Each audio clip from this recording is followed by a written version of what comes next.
Yusek, what was the reaction of the president when he learned about the request of US to extradite Pastor Apollo Kibuloy? Opo, nakausap po natin kanina mismo ang Pangulo at sinabi po niya na kailangan po talaga itong pag-aralan mabuti.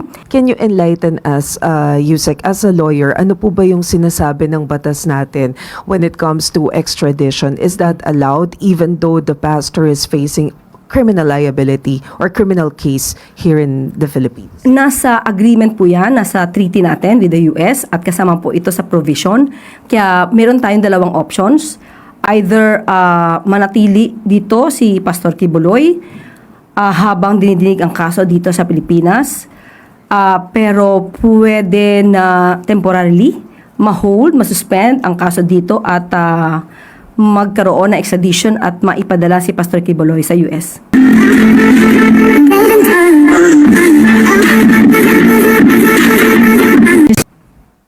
At handa na po akong tumanggap ng inyong mga katanungan. TV5.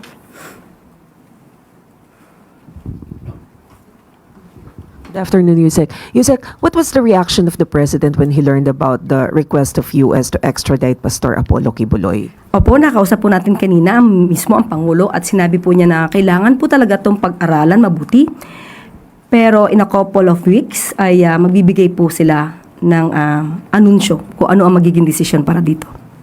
Can you enlighten us, Yusek, as a lawyer, ano po ba yung sinasabi ng batas natin when it comes to extradition? Is that allowed even though the pastor is facing criminal liability or criminal case here in the Philippines? Nasa agreement po yan, nasa treaty natin with the US at kasama po ito sa provision. Kaya meron tayong dalawang options. Either manatili dito si Pastor Kibuloy habang dinidinig ang kaso dito sa Pilipinas. Pero pwede na temporarily ma-hold, ma-suspend ang kaso dito at magkaroon ng extradition at maipadala si Pastor Kibuloy sa US. Sunod na tanong mula kay Jervis Manahan, ABS-CBN. Hello po, Yusek. Sa isang media interview po ay nabanggit ni Congressman Sandro Marcos na may mga revelations po siya tungkol dun sa sinasabi na concessions na hiningi ng Duterte administration in exchange of endorsing him po nung 2022 elections. May further details po ba tayo dito kung ano po yung sino po yung mga nasa likod at ano pa po ibang mga hiningi? Actually, tinanong ko rin mismo si Pangulo kanina. At ang sabi lamang sa akin ay he has raised his kids well and his son, Kong Sandro, will not lie. Yun lang po ang binigay na mensahe ng Pangulo. Meron po kasing nabanggit si Congressman Sandro na may 3 tao daw po na humarap. At isa daw po doon ay nakaupo po sa gobyerno ngayon. Nabanggit po kayo ng Pangulo kung sino po sila? Kahit siguro mabanggit, since ang sinabi naman po ni Congressman Sandro Marcos ay hindi na po niya babanggitin ang mga identity nito, igagalang po natin na manatiling kung ano na lang po yung sinabi ni Congressman Sandro. Sige po. Okay, sunod na tanong mula kay Lester Aller, PRTV.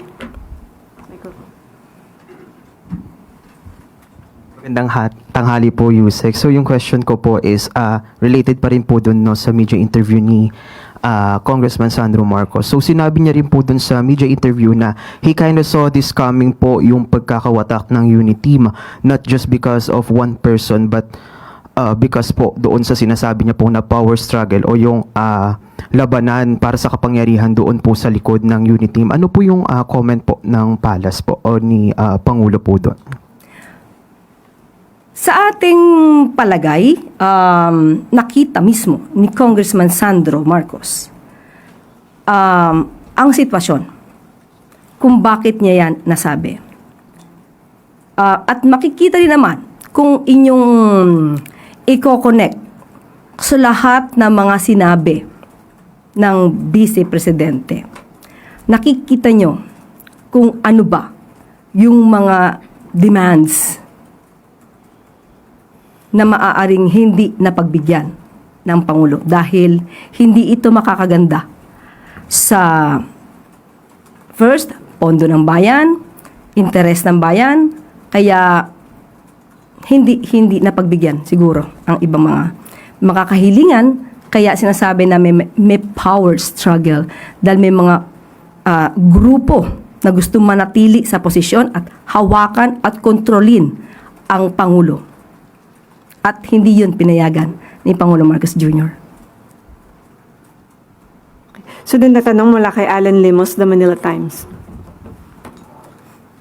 Good afternoon po, Yusek. Now, in an interview last week po, Vice President Sara Duterte said that without the list of the pro-China officials nga po, even President Marcos could be implicated din as a suspect nga po, saying kahit ang presidente natin kasali sa suspect doon kasi walang pangalan, walang listahan ng pangalan. Your reaction po? Ako natawa. Di ko alam kung natatawa kayo. For me, nakakatawa kasi yung kanyang mga sinasabi. Unang-una, nakita po natin kung paano ipaglaban ng Pangulo ang interes ng bansang Pilipinas at interes ng ating mga kababayan. Marami na ang humanga at ipinakita na sang-ayon sila kung ano ang stance ng Pangulo patungkol sa ating soberanya. Kung papaano natin ipaglalaban o proteksyonan, especially ang ating karapatan sa West Philippine Sea. Ang nakakapagtaka ay wala namang binanggit si Secretary Gibo kung sino yung mga opisyal na kung kayo ay hindi sang-ayon sa interes ng Pilipinas patungkol sa West Philippine Sea, ay kayo mag-resign. Hindi natin alam bakit silang dalawa lamang na magkapatid ang umalma. Minsan kasi pagka ikaw ay natutumbok, kahit hindi ka pinangangalanan, most probably ikaw ay nagre-react. Thank you. Okay, wala nang tanong mula sa MP. Ivan Mayrian, GMA 7.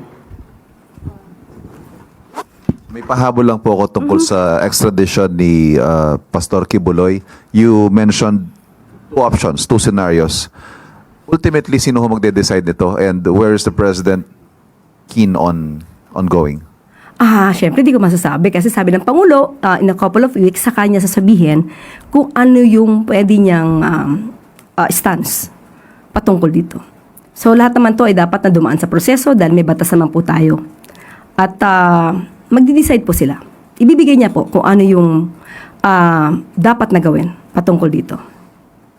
Okay. Sunod na tanong mula kay Ivy Reyes, Billionaire News. Yusek, obviously, the President did not grant the demands of the Duterte camp. Pero ano po yung nakikita ng Malacanang na reason or like end result for why they demanded to choose the Executive Secretary, the House Speaker, and the Senate President? Ako may sarili ako opinion. Kaya lang hindi naman binigay ni Pangulo kung ano yung nasa isip niya. Pero kung tatanungin niyo kung ano opinion ng PCO, pwede akong magbigay. Can we have it, ma'am? Ang nakikita ng PCO dito, power struggle, kontrolin ng Pangulo, maybe the plan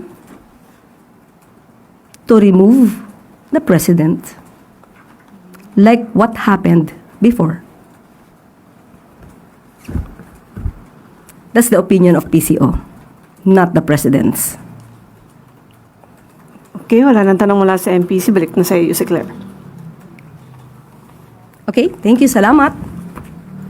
Alinsunod sa kautusan ni Pangulong Ferdinand R. Marcos Jr., nakabantay na rin ngayon ang Department of Health sa iba't ibang lugar upang mabantayan ang kalusugan ng mga residenteng apektado ng sama ng panahon.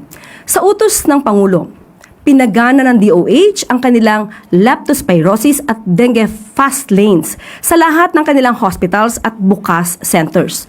Binigyan diin ng Pangulo na dapat handa ang mga ospital sakaling tumaas ang kaso ng leptospirosis at dengue sa mga apektadong lugar. Nakahanda rin ang mga gamot na pwedeng ibigay sa mga lokal na pamahalaan at dapat siguruhing handa ang Health Emergency Response team para umikot sa mga evacuation centers upang magampanan ang maagapan ang pagkakasakit ng mga evacuees. Ipinag-utos din ng Pangulo na tiyakin ang kapakanan ng mga barangay health workers na sumusuong sa baha at putik para sumaklolo sa mga nangangailangan. Siniguro naman ng DOH na may mga sapat na breast milk ang mga DOH hospitals para sa mga nangangailangan na mga sanggol, lalo na sa ganitong panahon. Sa huli, binigyan diin ng Pangulo na kailangan tiyakin ng DOH na ang mga emergency commodities gaya ng chlorine tablets para malinis ang tubig na iinumin sa mga apektadong lugar, doxycycline at iba pang gamot, hygiene kits, micronutrient supplements at maipaabot sa mga lokal na government units. Ito'y lahat maipaabot sa lahat ng local government units. Nasa kabuuang 44 million pesos ang health emergency commodities at response supplies ng DOH na nakahanda sa Ilocos, Cagayan Valley, Central Luzon, Calabarzon, Mimaropa at Bicol na siyang lubhang apektado ng sama ng panahon.